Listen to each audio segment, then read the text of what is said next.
नमस्कार, आप सभी दर्शकों को राधा स्वामी जी। कहते हैं ईश्वर हमारे सबसे करीब हैं, पर फिर भी हमें उनके दर्शन क्यों नहीं होते। हम जीवन में कितनी ही पूजा पाठ भक्ति करते हैं, पर क्या कारण है कि वो दिव्य स्वरूप हमारी आंखों से ओझल ही रहता है। आज की इस साखी में हम जानेंगे कि कैसे मोहमाया हमें ईश्वर से दूर कर देती है और जीवन की सबसे बड़ी सच्चाई को छुपा लेती है। तो चलिए सुनते हैं एक महात्मा और उनके शिष्य की ऐसी ही कहानी जो आपको सोचने पर मजबूर कर देगी। क्या सच में ईश्वर हमारे करीब हैं या हम ही उनसे दूर हैं? हमें आखिर क्यों ईश्वर के दर्शन नहीं होते? आइए समझने की कोशिश करते हैं आज की साखी के माध्यम से। एक बार की बात है, एक महात्मा के पास दूर दूर से लोग अपनी समस्याओं का समाधान पाने के लिए आते थे। एक बार एक व्यक्ति उनके पास आया और बोला, महाराज, मैं लंबे समय से ईश्वर की भक्ति कर रहा हूँ, फिर भी मुझे ईश्वर के दर्शन नहीं होते। कृपया मुझे उनके दर्शन कराइए।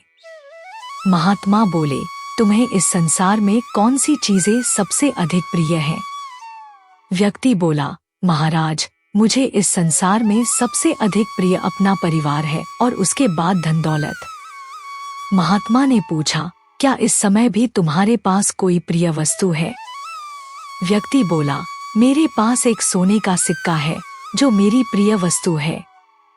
महात्मा ने एक कागज पर कुछ लिखकर दिया और उससे पढ़ने को कहा। कागज देखकर व्यक्ति बोला, महाराज, इस पर तो ईश्वर लिखा है।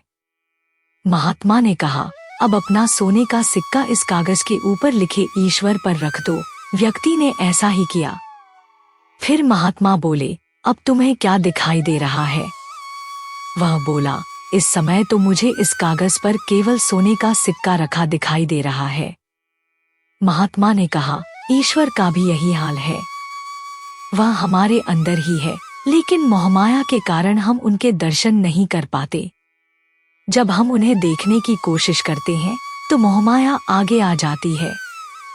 धन संपत्ति, घर परिवार के सामने ईश्वर को देखने का समय ही नहीं होता। यदि समय होता भी है तो उस समय जब विपदा होती है। ऐसे में ईश्वर के दर्शन कैसे होंगे? महात्मा की बातें सुनकर व्यक्ति समझ गया कि उसे मोहमाया से निकलना है। यह वीडियो आपको अच्छी लगी हो तो अपनी प्रतिक्रिया कमेंट बॉक्स में जरूर दें। हम एक बार फिर लौटेंगे एक नई अपडेट के साथ। तब तक के लिए राधा स्वामी जी।